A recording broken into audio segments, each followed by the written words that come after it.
rice meal po siya na may miso sa pino. May gusto niyo. Thank you po yung sir. And for the ramen po, lahat po yung mga ramen.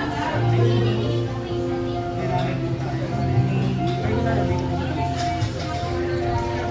Ano kasi ito po yung mga walang rice natin. Next nyo lang din sa past videos para makita niyo sa isa. Pero pero isa po meron tayong chips and soda. Meron din pong alam yung flavor po dyan. And then sa po meron tayong mga bread, rice meal, and mga barbecue. For the order lang, sa tip nyo itong pick order para maging dito na lang po yung payment sir. Isa dyan para mag-order po. Ngunit po sir, had sa lang din. Serving time natin is 15 minutes.